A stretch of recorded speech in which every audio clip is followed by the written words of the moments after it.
नमस्कार, मी जगदीश देशमुख. जयम विशेषच्या या भागात आपल्या सगळ्यांचं स्वागत. जयम विशेषमध्ये आपण पंतप्रधान मोदींविषयी चर्चा करणार आहोत.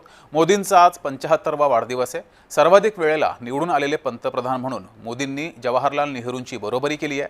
गेले 11 वर्ष 4 महिने मोदी भारताचे पंतप्रधान आहेत. या काळामध्ये भारतात अनेक सकारात्मक बदल सुद्धा झालेत.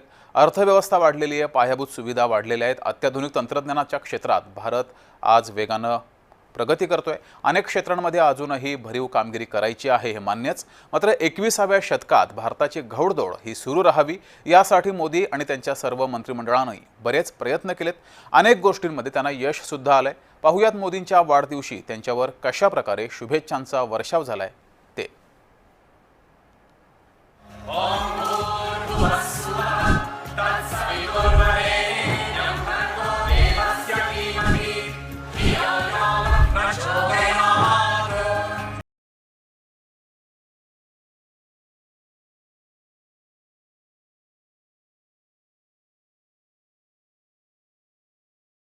यांच्या वाढदिवसानिमित्त पुण्यामध्ये पुण्याचे खासदार मुरलीधर मोहोळ यांनी खास ड्रोन शोचं आयोजन केलं होतं. ड्रोन शोच्या माध्यमातून पंतप्रधानांना शुभेच्छा देण्यात आल्या. त्याचे काही दृश्य पाहूयात.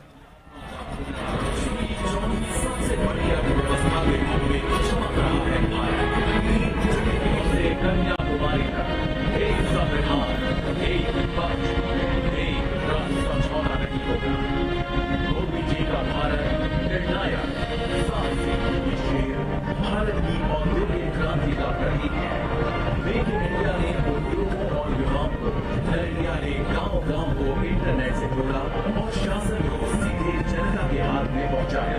भारत वो मंत्र है जिसने हर भारतीय के भीतर विश्वास जगाया है। हमने की सबसे बड़ी स्वास्थ्य योजना आयुष्मान भारत। तर पंतप्रधान नरेंद्र मोदी यांच्या 75व्या वाढदिवसाच्या निमित्तानं महाराष्ट्राचे मुख्यमंत्री देवेंद्र फडणवीस यांनी विशेष व्हिडिओ एक्स पोस्ट केलाय. तो पाहूयात. नमस्कार मंडळी, ओळख करून देतो. मी सदिच्छा, शुभेच्छा.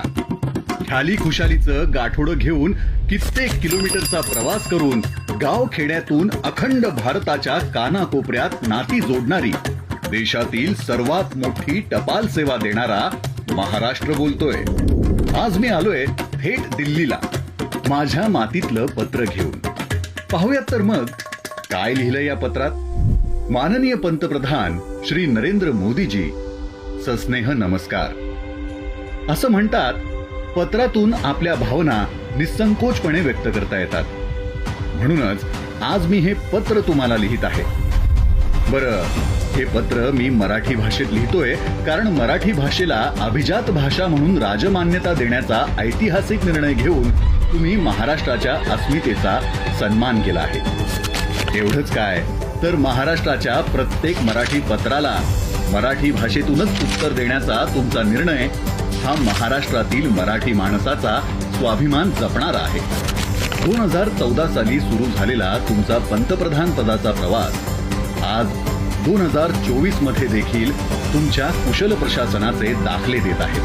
तुम्ही दिलेला नारा सबका साथ, सबका विकास, सबका विश्वास और सबका प्रयास हा विविध योजनांच्या माध्यमातून तळागाळात जाऊन जनसामान्यांचे हित जोपासत आहे. तुमच्या नेतृत्वातील आत्मनिर्भर भारत ही केवळ एक संकल्पना नसून समाजातील प्रत्येक घटकाचा विकास करणारा मूलमंत्र आहे. तर मोदींवर वाढदिवसानिमित्त सिनेसृष्टीतून सुद्धा शुभेच्छांचा वर्षाव झालाय. त्यातील काही निवडक प्रतिक्रिया पाहूयात. प्रधानमंत्री श्री नरेंद्र मोदी जी की 75वीं सालगिरह के मौके पर उन्हें ढेर सारी शुभकामनाएं. Wishing you a very happy birthday sir. हमारे देश के विकास के लिए जो आपने योगदान दिए हैं वो हमेशा याद किए जाएंगे और इस खुशी के मौके पर हमारी ये प्रार्थना है ऊपर वाले से कि आपको वो लंबी आयु दे. हमारी ये भी प्रार्थना है कि ऊपर वाला आपको हमेशा शक्ति दे कि आप भारत को हमेशा आगे ले जाएं, उन्नति की ओर ले जाएं, प्रगति की ओर ले जाएं. आपको आपके 75वें जन्मदिन पर मेरी और परिवार की तरफ से बहुत शुभकामनाएं. मेरी आपसे पहली मुलाकात तब हुई थी जब आप गुजरात के मुख्यमंत्री थे. उस दिन से लेकर आज तक आपकी जर्नी में एक खूबसूरत कंसिस्टेंसी है। आपका देश के लिए विजन, कार्य में डेडिकेशन और आपकी निडर लीडरशिप भारत विश्व में अपने लिए एक जगह बना रहा है और इसमें आपका बहुत बड़ा योगदान है। वंस again happy birthday Modi ji. आप यूं ही स्वस्थ और खुश रहें और हमें हमेशा इंस्पायर करते रहें।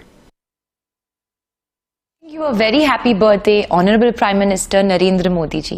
आपको जन्मदिन की ढेर सारी शुभकामनाएं. May your leadership continue to shape the future of our great nation and lead us toward even more progress. आपकी सेहत, शक्ति और सफलता सदा बनी रहे. आदरणीय प्रधानमंत्री श्री नरेंद्र मोदी जी, आपको 75वें जन्मदिन की हार्दिक बधाई और शुभकामनाएं। यह अवसर न केवल आपके जीवन का एक महत्वपूर्ण पड़ाव है, बल्कि पूरे राष्ट्र के लिए भी गर्व और प्रेरणा का क्षण है। आपने अपनी दृढ़ निष्ठा, अथक परिश्रम और दूरदृष्टि से भारत को एक नई पहचान दी है। आपका व्यक्तित्व शक्ति, साहस और संकल्प का प्रतीक है।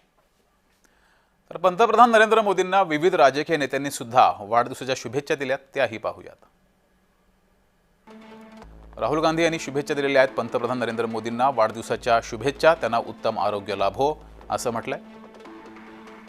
तर शरद पवार यांनी सुद्धा शुभेच्छा दिल्यात, तुम्हाला वाढदिवसाच्या शुभेच्छा, उत्तम आनंदी आरोग्य आणि दीर्घायुष्य लाभो, तुमच्या सक्षम मार्गदर्शनाखाली आपल्या देशाची प्रगती सतत होत राहो आणि येणाऱ्या काळात अधिकाधिक कल्याण आणि विकास होत राहील अशी मी आशा करतो असं शरद पवार यांनी म्हटलंय। तर नेपाळमध्येही मोदींचा वाढदिवस साजरा केला गेला। नेपाळमध्ये राहणाऱ्या छत्र भट यांनी पशुपतीनाथ मंदिराबाहेर मोदींच्या वाढदिवसाचे पोस्टर लावले आणि मंदिरात पूजा केली आणि त्यांच्या दीर्घायुष्यासाठी प्रार्थना सुद्धा केली आहे। नेपालको तर्फबाट उहाँको प्रगति र दीर्घायुको लागि उहाँलाई हामीले आज विशेष पूजा अर्चना पशुपतिनाथ मन्दिरमा रुद्राभिषेक पूजा गरियो। सबै नमस्ते नेपालको युवाको तर्फबाट अनि नेपाली जनताको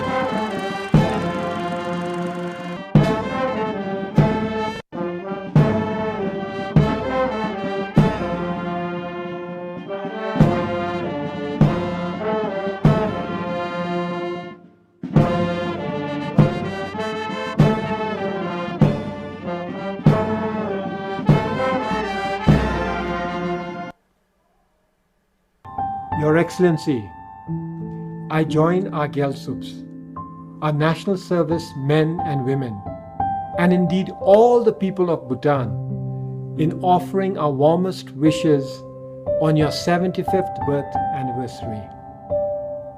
On this happy occasion, we pray for Your Excellency's good health, happiness, and long life.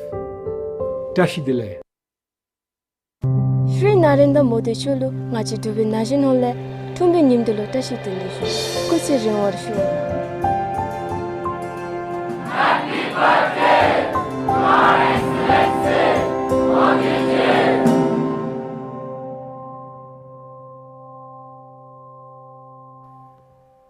तर पंतप्रधान मोदी वाढदिवशी सुद्धा कामावर होते। अविरत आणि अथक लोकसेवेत नरेंद्र मोदी हे मग्न होते। नरेंद्र मोदी मध्य प्रदेशात पोहोचले, पाकिस्तानच्या दहशतवाद्यांना गाडलं असं वक्तव्य मध्य प्रदेशमधून पंतप्रधान नरेंद्र मोदी यांनी केलं। तसंच पंतप्रधान मोदींनी मध्य प्रदेशात स्वस्थ नारी सशक्त परिवार आणि राष्ट्रीय पोषण मोहिमेची सुरुवात केली आहे।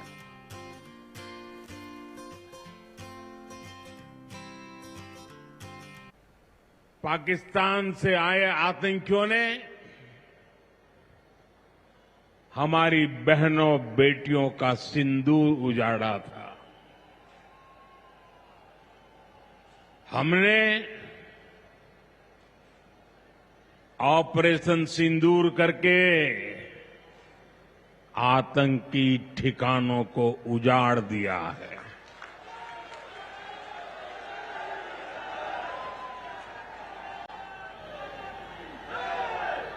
हमारे वीर जवानों ने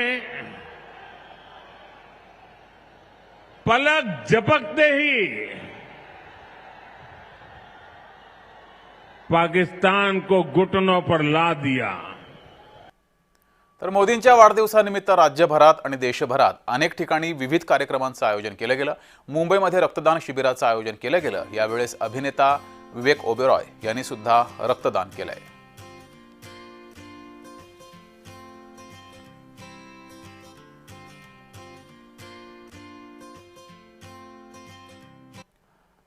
पंतप्रधान मोदी 2014 मध्ये भारताचे पंतप्रधान झाले तेव्हापासून मोदींनी घेतलेले काही महत्त्वाचे निर्णय कोणते आहेत त्यावर एक नजर टाकूयात।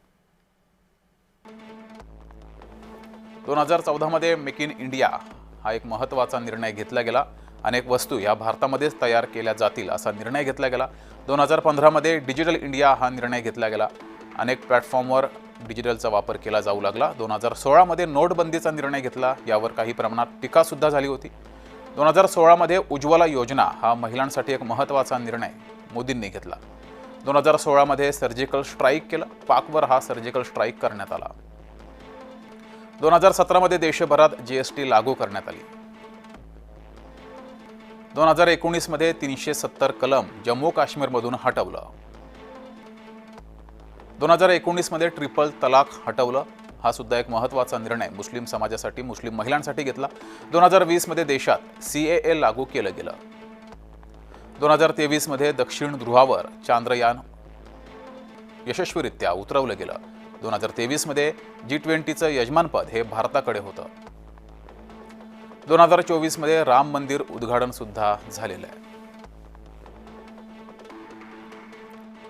तर परराष्ट्र क्षेत्रात देखील मोदींनी गेल्या 11 वर्षात भरीव कामगिरी करून दाखवलेली आहे, त्यावर नजर टाकूयात। पाकिस्तानला 3 वेळा जोरदार धडा शिकवलाय।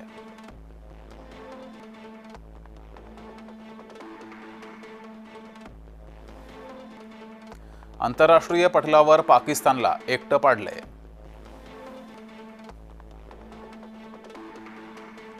ओबामा, बायडन आणि ट्रम्प यांच्या पहिल्या कार्यकाळात अमेरिकेशी संबंध अधिक दृढ केले।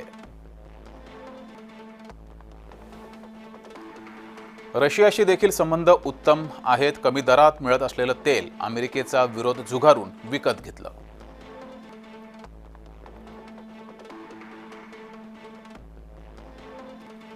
युक्रेन रशिया युद्धात सर्व भारतीय विद्यार्थी सुखरूप भारतामध्ये परतले, त्यांना सुखरूपपणे भारतात आणलं गेलं।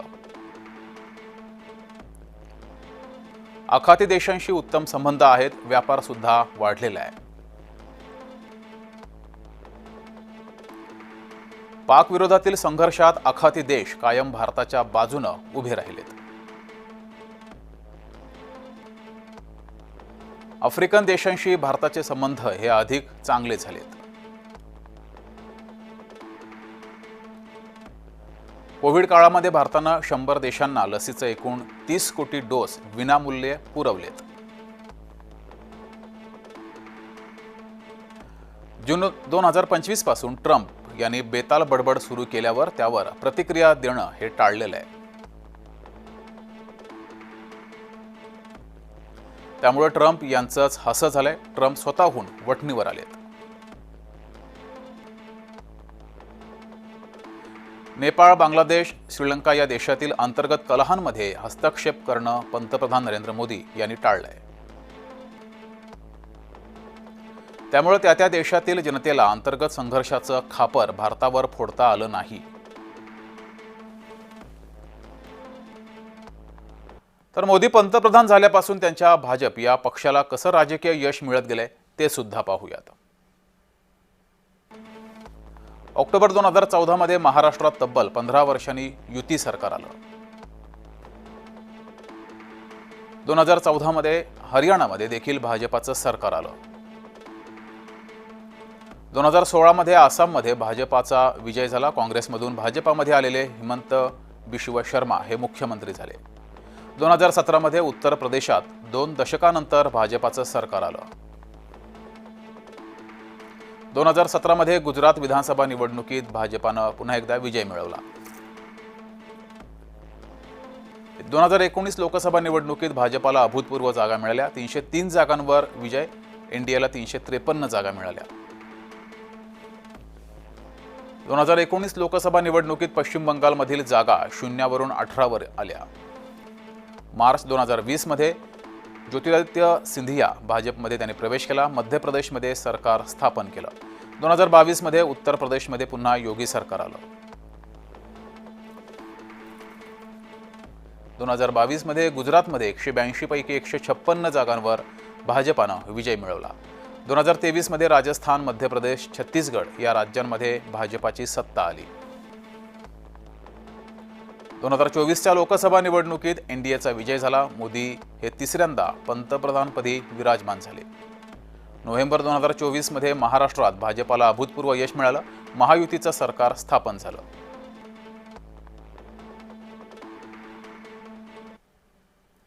तर पंतप्रधान नरेंद्र मोदी यांना जय महाराष्ट्रकडून सुद्धा वाढदिवसाच्या शुभेच्छा. आणि जयम विशेषच्या या भागात वेळ झाली इथेच थांबायची.